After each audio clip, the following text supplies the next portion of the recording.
Well, let's recap on the Rolling Stones. How did you all get together in the first place? I think they all met in clubs in London, jazz clubs. Actually, I answered an advert for a bass player, that's all. But the rest of them got together individually in jazz clubs and formed a sort of a group. How long ago was that? 2 years. And what were you doing when you answered the advertisement? Engineering, actually. I will move on now to Brian. Oh, yeah. Brian, how long have you been with the Rolling Stones? Are you one of the original members? Yes, one of the original members. What were you doing before you joined?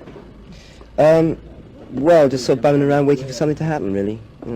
I had quite a few jobs and I was trying to get a band going, but it was unsuccessful until I met up with Mick and Keith, and then Where you went? that was a successful band. Well, can you think back to your first engagement? Where was that?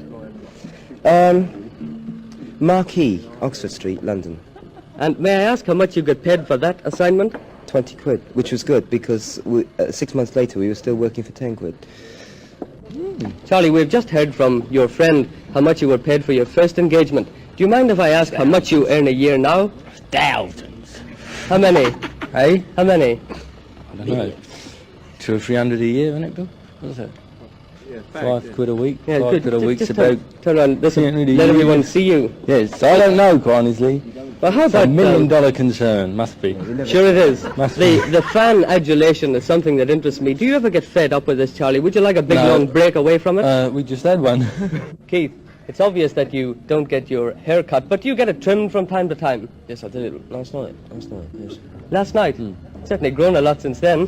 What sort of brand image do you feel your group presents to the average mums and dads of Britain? 57 varieties.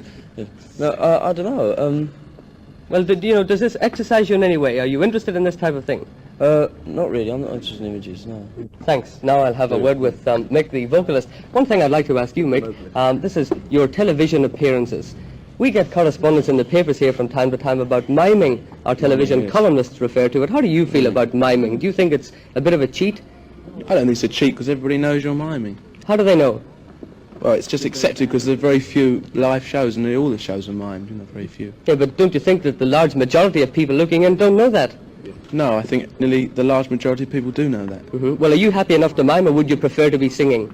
Well, I'd like to sing, but you've got to understand that the problems of doing a show such as the ones you see, with about 8 acts on, and doing them all live would take an immense amount of rehearsal. Yeah. Really, for a live show, such as there used to be some years ago, it would take 3 days rehearsal, and a show that's mimed only takes an afternoon. So the television people and everybody else concerned rather do a mimed show. I agree. Finally, Mick, how do you compare your group with the Beatles? I don't know. How do you compare it with the Beatles? I don't compare it at all. There's no point. Well, let's get right down to brass tacks. Do you think you're better than they are? What? It's not the same group, so we just do what we want and they do what they want, and there's no point in going on and comparing us. So you can prefer us to them or them to us. This is diplomatic, you see. Very diplomatic, and I don't want to labour it, but do you feel you do what you want to do better than they do what they want to do? Yes. Probably. I don't know. I don't know what they want to do, you see. Very diplomatic. Thank you very much indeed. Thank you.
Thank you.